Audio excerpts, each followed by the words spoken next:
Hi yours, నమస్తే అందరికీ. Pushpa 2 review చెప్పలేదంటే ఇంకెప్పుడు చెప్తారు మీరు? మీకు బన్నీ అంటే అభిమానమా, లేకపోతే మైత్రి మూవీస్తో లాలుసియా?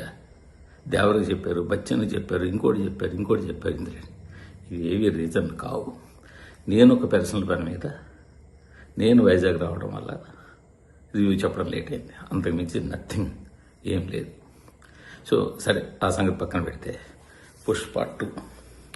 సో ఈ మధ్యకాలంలో విపరీతమైనటువంటి హడావిడి మధ్యలో వచ్చిన సినిమా ఇది. సో ఒక రకమైనటువంటి సంచలనం కాదు, ఒక రకమైనటువంటి హడావిడి కాదు. చాలా రీజన్స్ ఉన్నాయి.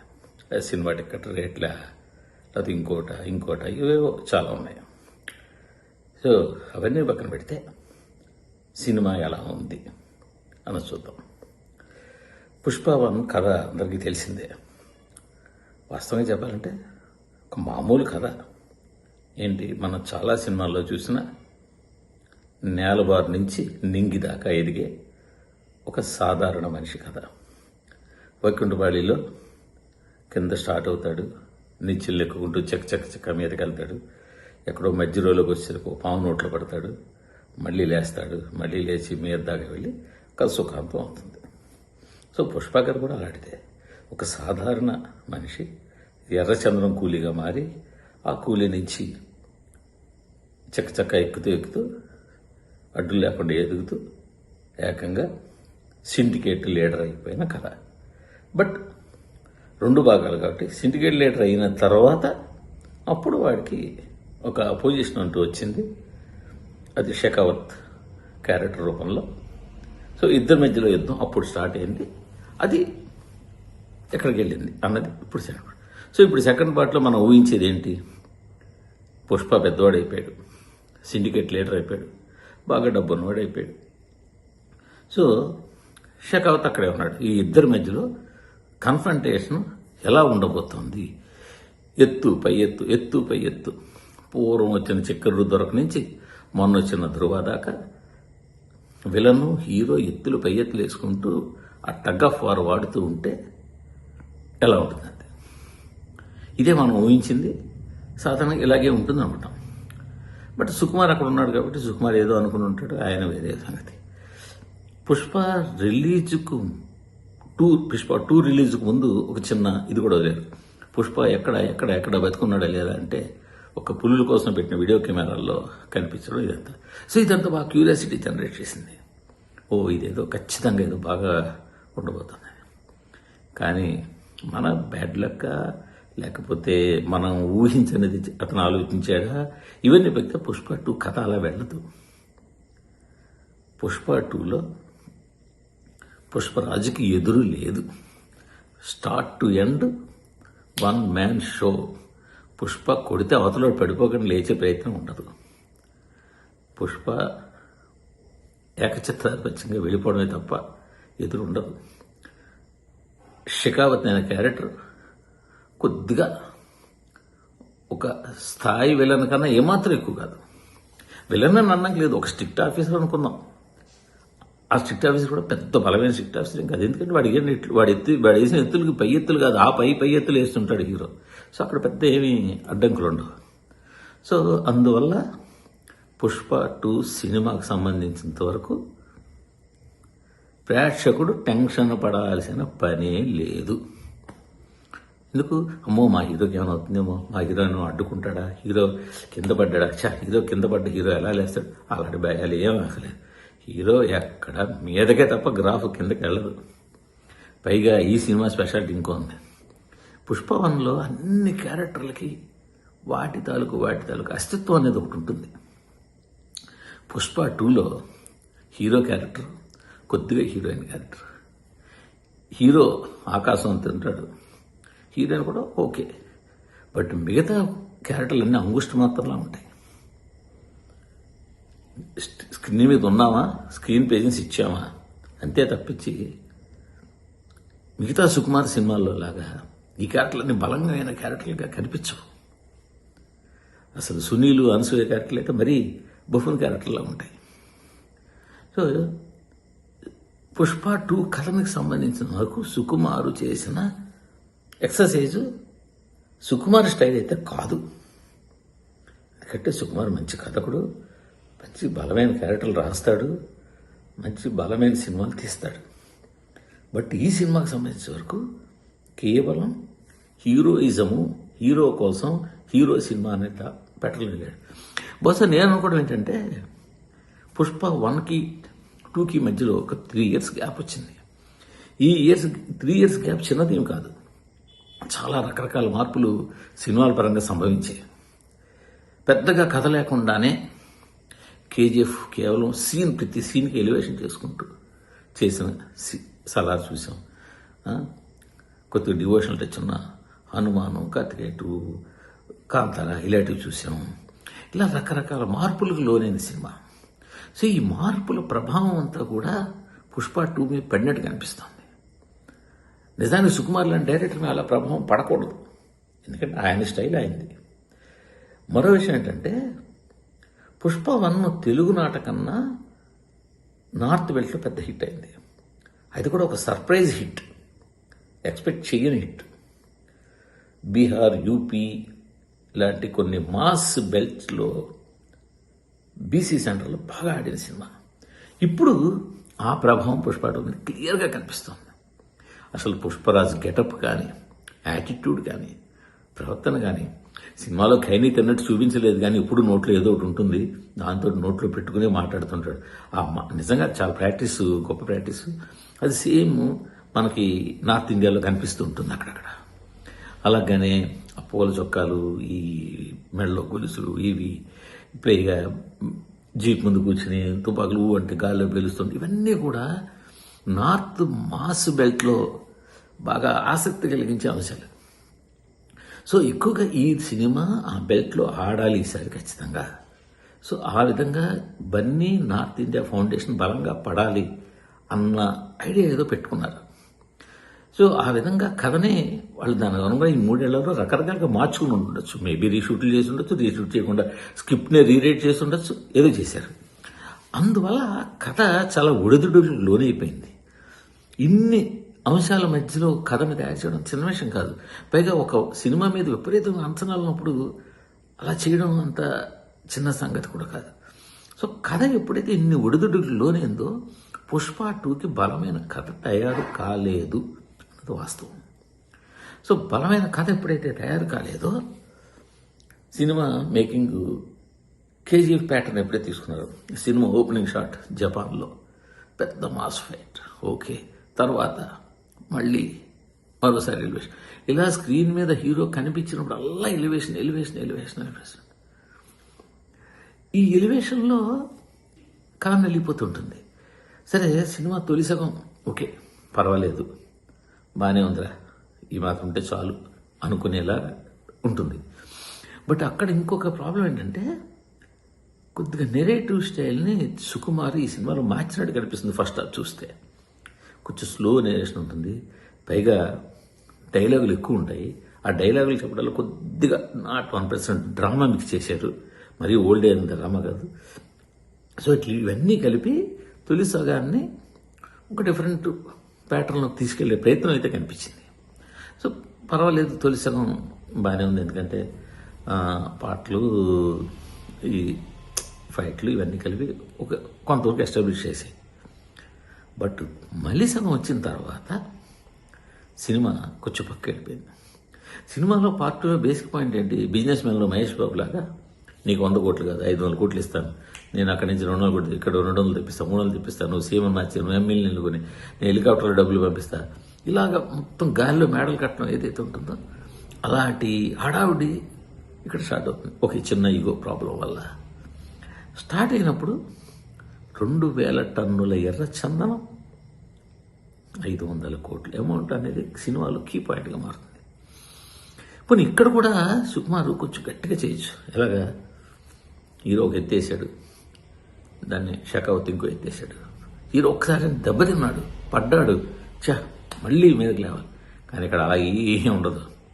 పడేది షకావత్తే, దెబ్బతినేది షకావత్తే, మూలబడి కింద లేవాల్సిన బాధ్యత షకావత్తే, హీరోకి ఏ సమస్య ఉండదు. అప్పుడు మీకు చూసే ప్రేక్షకుడికి సరే హీరో అభిమానులు అన్ని ఫ్యాన్స్కి బాగుంటుంది, మా హీరో కొట్టుకుని వెళ్తున్నాడు రా, నేను చేయలేడు రా, నేను పేకలేడు రా అనుకుంటున్నాడు. బట్ కామన్ ఆడియన్స్, సినిమా లవర్స్కి సినిమా బ్యాలెన్స్గా ఉండాలి. ఆ బ్యాలెన్స్ ఇక్కడ లేదు. ఇంకో పాయింట్ ఏంటంటే సినిమాకి 3 గంటల 20 నిమిషాలు నిడివి. సరే అవసరమైతే ఎంత నిడిగానే ఉండొచ్చు, అదేం తప్పులేదు. దానవేశ్వర్ కన్న దగ్గర నుంచి బాహుబలి మీదుగా నేను వచ్చిన యానిమల్ దాకా ఎన్నైనా ఎంత పొడిగానే ఉండొచ్చు. బట్ దాన్ని ఎంగేజింగ్గా ఉండాలి. సినిమా సెకండ్ హాఫ్లో ఫస్ట్ హాఫ్ అయ్యేసరికి అయిపోయింది, ఒక్కలికి వచ్చేసింది.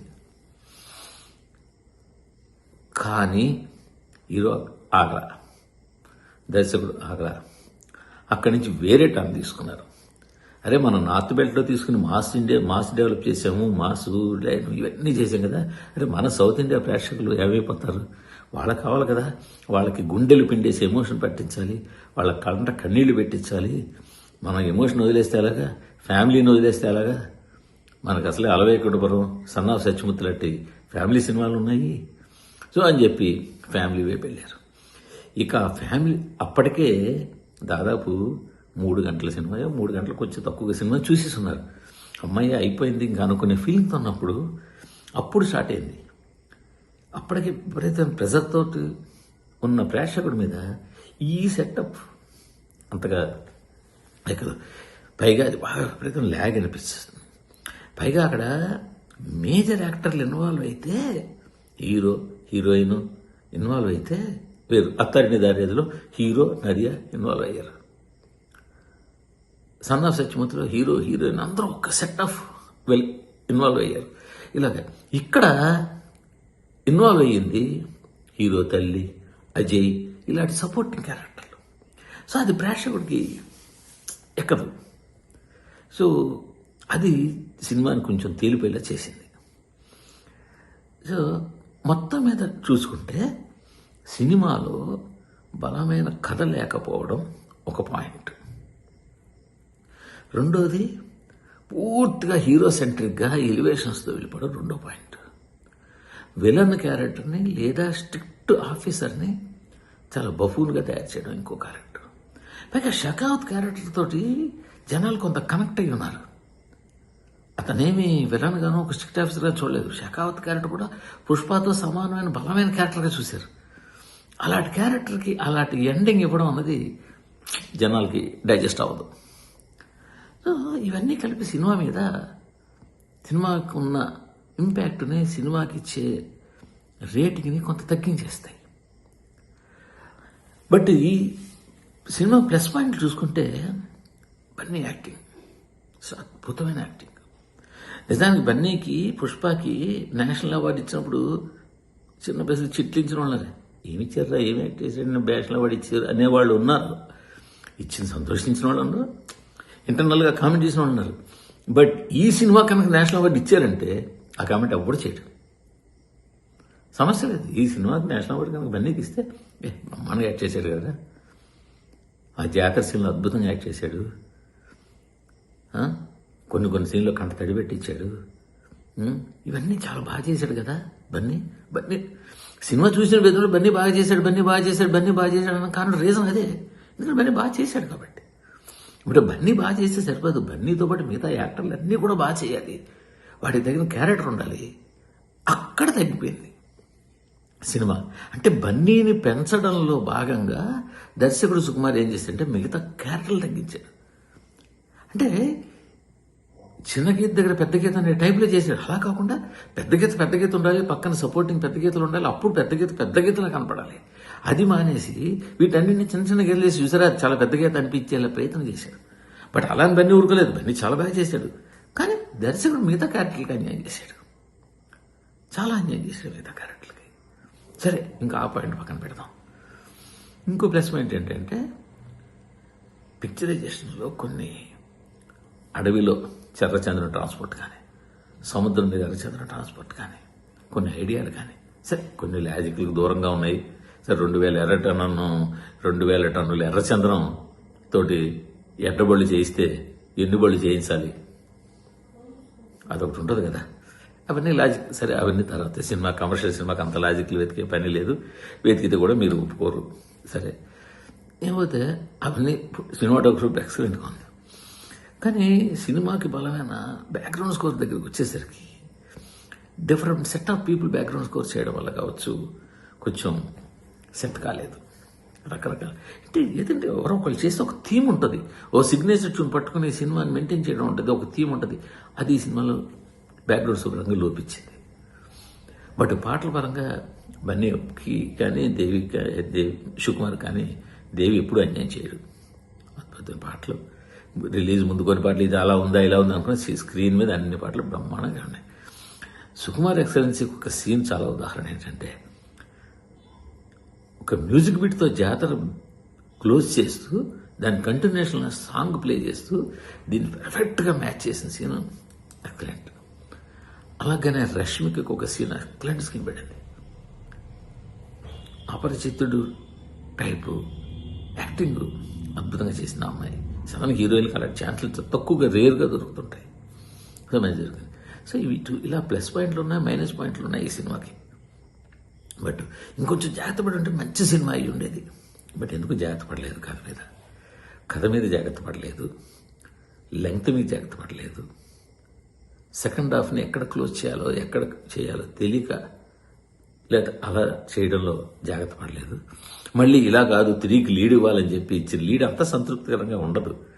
సో పార్ట్ 1లో పార్ట్ 2కి ఇచ్చిన లీడ్ కానీ ఇది అద్భుతంగా ఉంటుంది. దాంతో పోల్చుకుంటే ఇది నథింగ్. ఇప్పుడు ఇచ్చిన లీడ్ కేవలం 3 కూడా ఉంది కదా, మనకి 3 వస్తుందని చెప్పాలి కదా, సరే ఏదో ఒకటి చెప్తానులే అని ఇచ్చినట్టు తప్పించి ఒక అద్భుతమైన లీడ్ ఇచ్చినట్టు ఇవ్వలేదు.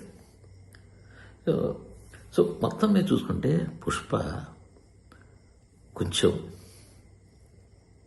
డిసప్పాయింట్మెంట్, కొద్దిగా ఆనందం ఎక్కడంటే బన్నీ కష్టం, సుకుమార్ ప్లాన్ చేసుకున్న కొన్ని బ్లాకులు, పాటలు, ఈ 3 ఆనందం ఇచ్చే అంశాలు. మైనస్ ఎక్కడంటే బ్యాక్గ్రౌండ్ స్కోరు, సెకండ్ హాఫ్ అంటే లాస్ట్ 30 minutes 20-30 minutes ఇది కొంచెం.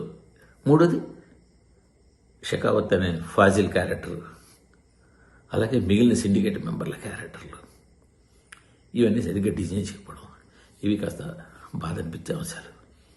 సో టోటల్గా చెప్పుకుంటా అంటే పుష్ప 2 స్క్రీన్ మీద వన్ సైడ్ వాచ్.